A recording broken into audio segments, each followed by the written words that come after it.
Hi, everyone. Hey, it's Amy from AMPO here. Back again to talk some more about annual giving and your annual giving program.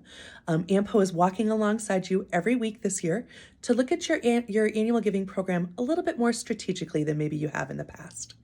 One of the things that I realized is that I've talked to you a couple of times about your list, but I haven't actually dug in on the importance of the list and what you're looking for in evaluating that list. So this week, I'm going to just spend some time really digging in on the list and what I mean by that. So what I would ask you to do is run a list of people who gave to your organization last year. And you're going to want to include information about the giving that they gave for the previous year, but also their cumulative giving that they've given over the lifetime of being a donor to your organization. Those are going to be two key data points for us as we move forward. And so what you're going to really want to try to do first is you want to look for who your top donors were last year. And so there's not really a hard or fast rule to this. Trust me, over decades of doing this works. When you look at their levels of giving, whether it's from the previous year or from their lifetime cumulative giving, there's going to be just a natural break point.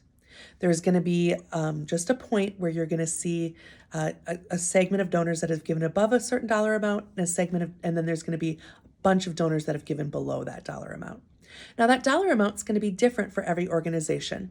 For your organization, that dollar amount might be $500, it might be $1,000, it might be $5,000. Whatever it is, it's the perfect amount. You're doing great. Your program is doing awesome. You're doing the right thing for your organization. So don't worry about what that dollar amount is.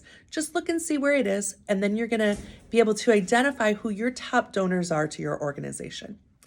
Now, I want you to spend some time really evaluating who those donors are.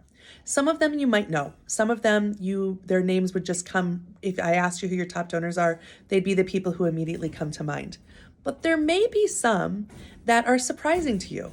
There may be some, especially when you start looking at that lifetime, that cumulative giving amount, there may be some that are a surprise because they've been giving for a lot of years to your organization, but maybe just not at a really high annual gift amount.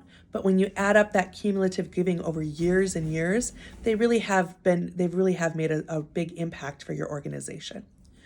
So now that you know who those donors are, I want you to ask yourself a few questions. One would be, do you know why they invest in your mission? Do you know what it is about your mission that compels them to give year over year to your organization? If you don't, set up a time to meet with them and ask them that question. What is it? Why us? Why are you investing in our mission? And then the other question that you would need to ask yourself about these donors is, do you know how they want to engage with your organization in the future? For these donors, have you had a chance to talk to them at all about how they might want to continue their giving into the future? And if you haven't, that will be another conversation that you'll want to have. Now, you don't want to have both those conversations at the same time. You don't want to ask them the why and the how at the same time. You'll want to spread those out. But those are two questions that you're really going to want to dig in deep with those donors that you've identified on the top. So there it is. That's why the list is important. The list starts to give us the data and the science that we need to start thinking about our annual giving program more strategically. So fundraising is always an art and a science, but the list is one of the main things that we're going to start with when you think about the science of fundraising. So let me know how it's going. Have you been enjoying these videos? Have you been following along? Have you gotten some new tips? I'd sure love to hear from you. You can just comment below here on the video and just let me know. If you have some more individual questions, you can always email. You can just email at info@amponow.com and I'll get back to you with some answers and we can find some time to help you keep your program moving in the right direction. So have a great week, everyone, and we'll be back to chat with some more tips coming up next week. So stay tuned. Have a great day.